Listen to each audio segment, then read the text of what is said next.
हमारे वृंदावन के समस्त भगवत स्वरूपों का स्नान यमुना जल से ही होता था, हो रहा है और होता ही रहेगा। बिहारी जी के लिए आज भी कलश में भरकर यमुना जल ही जाता है। वो कपड़ा से ऐसे ढक के जब हम 2 बजे परिक्रमा देते थे तो एक महाभागवत है, वो किसी को छूते नहीं, दूर से कहते छूना मत, बिहारी जी के लिए जल जा रहा है स्नान के लिए बिहारी जी का। फिर चौथा है आपका परिकर, जहां पर रह रहे हैं वो समुदाय, चाहे परिवार हो या समुदाय, वो कैसा है, रजोगुणी है, तमोगुणी है, सतोगुणी है या त्रिगुणातीत भागवतिक है, उसका प्रभाव पड़ेगा। पांचवा है आपका पड़ोस, आसपास वाले घर, जैसा है वैसा प्रभाव पड़ेगा आपके ऊपर। पड़ोस निंदनीय है तो बंधन से युक्त होना पड़ेगा। लंका के पड़ोस में रहने के कारण अगाध महिमा वाले समुद्र को बांध दिया गया, रघुनाथ जी ने पुल बांधा और दंड देने के लिए तैयार हो गए थे सरकार, अग्निबाण संधान कर लिया था, पड़ोस के कारण ही तो ना, पड़ोसी रावण था, इसीलिए आस पड़ोस का बड़ा प्रभाव पड़ता है। फिर अगला है दृश्य, इस पे बहुत सावधानी की जरूरत है। ये मोबाइल भगवान चल गए हैं, बहुत विस्तार से चल गए हैं, अब कोई छोटा मोबाइल रखना नहीं चाहता, सब वो स्क्रीन वाला रखना चाहते, टच मोबाइल। दृश्य से बचो, बच्चों, जवानों, बूढ़ों, सबकी वृत्ति जो माया आकर्षित करती, जो दृश्य हम देखने के लिए अंदर से उल्लसित है, वो मोबाइल में सब है, चाहे भागवतिक और चाहे सांसारिक। तो भाई देख लो, गुण दोष में संसार है, अगर आप दोष ग्रहण करना चाहते हो तो दोष ले लो, गुण तो गुण। बहुत बहुत खतरनाक विषय है और बहुत लाभदायक विषय है। किसी संत की वाणी एक बार समझ में नहीं आई, अगर हम 10 बार सुने तो समझ में आ जाएगी, ये लाभदायक है। कभी कोई किसी से बात करनी, पहले जाए तो पोस्ट कार्ड चलते थे, एक कार्ड, वो 15 पैसे का इतना बड़ा वाला आता था, 25 पैसे का बंद वाला लिफाफे में आता था, नीले नीले कागज का 15 पैसे वाला कार्ड, उसमें चिट्ठी जाती थी महीनों में। कभी यहां 1 मिनट में अमेरिका से बात कर लो, कितनी बढ़िया बात हो गई। उसका दुरुपयोग ना करो। अब हमारी इतनी चंचल वृत्ति है कि दुरुपयोग करने के लिए उत्साह बढ़ जाता है। बोले अब सब काम हो गया है, अब एकांत सेवन कर रहे हैं, अंदर से सिटकिनी बंद और मोबाइल भगवान का संग शुरू। 2-4 मिनट सत्संग और अच्छे दृश्य देखे, फिर बगले में वहां सब होता है कि आप बस उसको ऑन कीजिए, फिर जो मनोरंजन शुरू होता है, फिर उपासक मिटिया मेट हो जाता है। ये बहुत सावधानी की बात कह रहे हैं। वैसे हमें लगता है यदि आप कोई बड़े कार्य वाले ना हो तो छोटा मोबाइल रखे तो अच्छा रहता है। तो इसलिए ये एक ऐसा कलयुग भगवान ने रचा है कि बचा पाना बड़ा मुश्किल। इससे वृत्ति को बचाओ, जो बचा ले गया वो आगे साधना कर सकता है। बहुत सावधान बच्चों।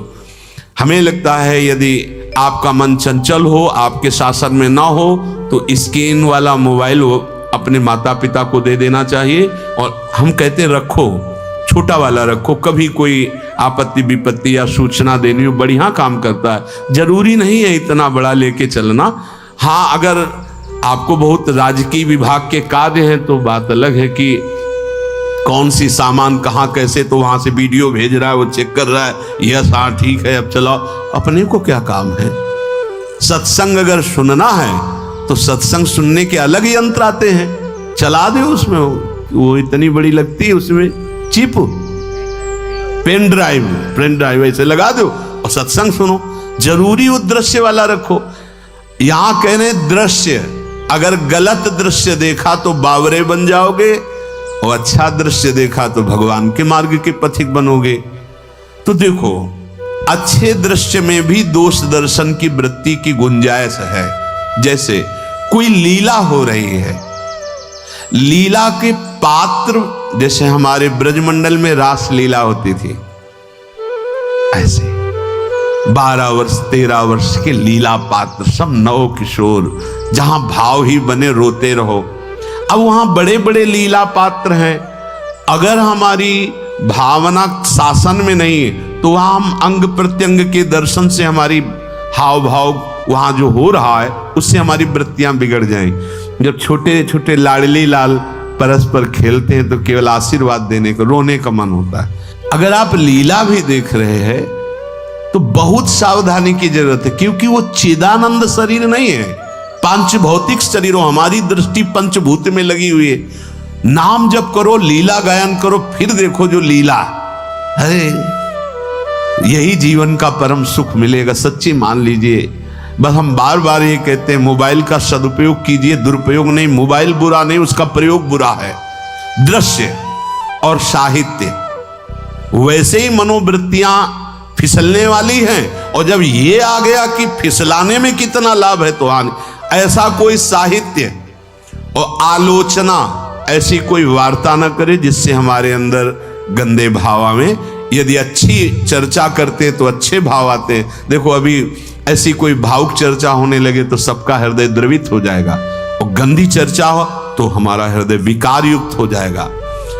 और कार्य, आप जो कार्य करते हैं उसका प्रभाव आपके मन के ऊपर पड़ता है। और उपासना, आप उपासना भोगों की करते हैं या योग की करते हैं, ये 10 से भाव बनते हैं और 10 से भाव बिगड़ते हैं। स्थान, अन्न, जल, परिवार, अड़ोस पड़ोस, दृश्य, साहित्य, आलोचना, आजीविका का कार्य और उपासना, यदि ये भागवतिक हुए तो आपके अंदर भगवत भाव बढ़ेगा, और यदि ये रजोगुणी तमोगुणी हुए तो आपके अंदर आसुरी भाव बढ़ेगा। इन 10 से सावधानी पूर्वक व्यवहार होना चाहिए। जैसे आस पड़ोस में है तो बड़ी सुविधा है, यहां कोई किसी से मतलब नहीं रखता, बगल वाला कौन है ना, किसी से मतलब, ये बढ़िया है, ज्यादातर गांव में होता है। अपने यहाँ ये अच्छा है कि जैसे आप अपने कमरे में गए, किसी से कोई मतलब नहीं, वैसे ऐसा ही जीवन रखना चाहिए। अड़ोस पर ये ज्यादा जो व्यवहार मित्रता बढ़ाने वाला विषय, ये धाम में नहीं है, वृंदावन में ऐसा नहीं व्यवहार रखना चाहिए। आपके पड़ोस में कौन रख रहा है आपका परिचय नहीं होना चाहिए, कौन कौन रह रहा है आपकी जानकारी नहीं होनी चाहिए। नजर नीची की, अपने कुटिया में गए, अपने ठाकुर जी से मतलब, अपने भजन से मतलब, ना पड़ोसी को कुछ देना चाहिए ना लेना चाहिए। बात समझ लेना कि जैसे आज उत्सव है उनको हम बुलाते हैं, वो हमारे यहाँ, ये व्यवहार यहाँ नहीं है। बनवासी हो, ठाकुर को भोग लगाया, और अगर आपको बांटना है तो बाहर निकलो, आधा किलोमीटर दूर ऐसी जगह बांटो जो तुम्हें राधे श्याम दोबारा ना बोले, फिर वो तुम्हें बुलाएगा, फिर वो बैठेगा, फिर प्रपंच की बातें होंगी, निंदा स्तुति की होंगी, फिर बड़ी संगोष्ठी होती है, पता चलता है। क्या फायदा ऐसे जीवन से? आप वनवासी हो, समय एकांत में दीजिए, अपनी कुटिया में बैठिए, नाम जप कीजिए, निकलिए, सत्संग सुनिए, ठाकुर दर्शन कीजिए, परिक्रमा कीजिए, फिर अपनी कुटिया में। ज्यादा व्यवहार में नहीं उतरना चाहिए, ये वनवास है, वृंदावनवास। सत्संग का सेवन, रजोगुण तमोगुण का त्याग, तो दुष्संग से आप बच जाएंगे। दुष्संग से बचने का मतलब है काम क्रोध मोह स्मृति भ्रंश बुद्धिनाश सर्वनाश कारणत्वात्, देवर्षि नारद जी कहते हैं। अगर दुष्संग का त्याग हो गया तो आप काम का, क्रोध का, मोह का, जो हमारी भगवत स्मृति का नाश कर देते हैं, जो हमारी बुद्धि का नाश कर देते हैं, जो हमारे सर्वनाश करने वाले हैं, इनका त्याग कर पाएंगे। कुसंग अगर हो गया तो इनका त्याग नहीं हो सकता, बहुत कठिन हो जाता है। भगवत संबंधी तत्वबोध होना या भगवत रहस्य लीला में प्रवेश पाना, जो अपनी इंद्रियों को भोगों में तृप्ति कराने की कोशिश कर रहे हैं, उनका चिंतन भोगों का ही होगा, तो कैसे तत्वबोध होगा, कैसे लीला में प्रवेश होगा? बस ध्यान देना है। कैसे हो पाएगा? क्योंकि जिस चित्त वृत्ति से भगवदाकार हमें वृत्ति करनी थी वो तो हमने भोगों के चिंतन में लगा दी, भोग क्रियाओं में लगा दी। एक स्थिति होती है जब आपकी चित्त वृत्ति भगवदाकार हो गई है तो व्यवहार में रहते हुए भी विषयान ग्रहणंत मुंचंत वा, खान पान उठना बैठना है सब बाहरी क्रियाएं हो रही हैं, अंतर से वो अपने आराध्य देव में सदैव स्थित रहता है। उसका परिचय आपको जब ऐसे महापुरुष का सानिध्य मिलेगा तो आप विषय सेवन करते हुए भी निर्विषय रहेंगे। आपके अंदर विषयों की प्रियता नहीं रह जाएगी। आपके अंदर एक प्रबल वैराग्य ऐसी धारणा बन जाएगी, कुछ नहीं, कोई भी तुम्हें प्रभावित नहीं कर सकता। यद्यपि खान पान हर्ष आदि की सब व्यवहारिक वृत्तियां हैं, पर उस महापुरुष का प्रभाव ऐसा होगा कि आपका हृदय निर्विकार हो जाएगा। और बहुत ही त्याग की सब बातें की जा रही, लेकिन हृदय भी सही है तो संग से विषय रंग बढ़ जाएगा। ये देखा गया है। हृदय अगर निष्प्रिय है जिसका हम संग कह रहे हैं तो उसका परिणाम निष्प्रिय निकलेगा। व्यवहार में कुछ भी हो, निष्प्रियता ही आपकी बढ़ेगी, निर्विकारता बढ़ेगी, क्योंकि उसकी स्थिति का संग हो रहा है, उसका प्रभाव पड़ रहा है। तो सर्वनाश की जड़ है विषय चिंतन। ये बहुत बड़ी बात है। विषय चिंतन सर्वनाश की जड़ है। यहां विषय भोग नहीं कहा, क्योंकि चिंतन का परिणाम भोग है। पहले चिंतन होता है।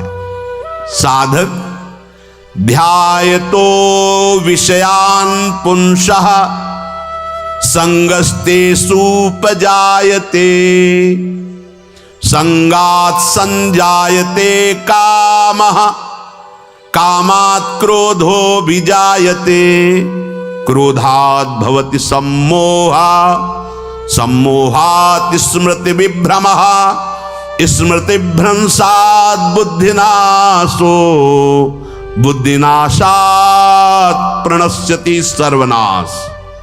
कैसे हुआ? ध्यायतो विषयान पुंसः, विषयों का चिंतन। इसीलिए अनन्यश्चिन्तयन्तु माम भगवान आदेश करते हैं। विषय चिंतन न होने पाए, बिना चिंतन किए आपको कोई भी सुख नहीं मिल सकता। आप देख लीजिए, जगत के किसी भी भोग का सुख नहीं मिल सकता। चिंतन से ही आपको सुख की अनुभूति हो रही है। अगर आप चिंतन ना करें तो आपको कोई सुख नहीं मिलता। आप चिंतन उसका घसीट लिया गया, अगर सुख होता तो भोग में मिल जाता, नहीं मिला। क्यों? कि बोले चिंतन नहीं। किसी को किसी गाढ़ विषय के चिंतन में फंसा दे, फिर उसके सामने भोजन रख के खीर में नमक डाल दे, सब्जी में चीनी डाल दे और गाढ़ विषय में फंसा दे। तुम्हारा लड़का जो अकेला था वो ऐसा ऐसा दुर्घटना हो गई, वो अस्पताल में, अब जल्दी से भोजन पाओ और निर्णय बताओ। वो बिल्कुल नहीं बता पाएगा कि खीर में नमक था, सब्जी में चीनी थी। उसका चिंतन वहां फंस गया। अगर ऐसे चिंतन हमारा प्रियाजू में फंस जाए तो संसार के सब क्रियाएं होते हुए भी वो परमहंस है, वो विदेह है। चिंतन, हम लोग चिंतन में चूक कर देते हैं तो फिर क्रियाओं में हमको बंधना पड़ता है। नहीं, सच्ची माने कोई भी क्रिया उसे बांध नहीं सकती। तो क्या जिनका भगवत चिंतन होता है वो असत क्रियाएं भी करते हैं क्या? तो बोले जब चिंतन ही नहीं तो असत क्रियाएं कैसे हो सकती? पहले क्रिया के असत चिंतन होता है। आप देखना, कोई भी कार्य पहले चिंतन होता है। इसीलिए यहां कह रहे हैं ध्यायतो विषयान पुंसा संगस्तेषु उपजायते। पहले, सबसे पहले विषय का चिंतन होता है। अगर विषय का चिंतन ना होने पावे तो आपको कोई फंसा ही नहीं सकता। भोग, कोई भी भोग नहीं फंसा सकता। जहां विषयों का चिंतन हुआ तो संग की प्राप्ति, विषय भोग की प्रबल इच्छा, प्रबल आसक्ति, और वो जो चिंतन हुआ था वही आपको सुख दे रहा है, वही, वहां सुख नहीं है, आपके चिंतन का वहां सुख, जैसा चिंतन।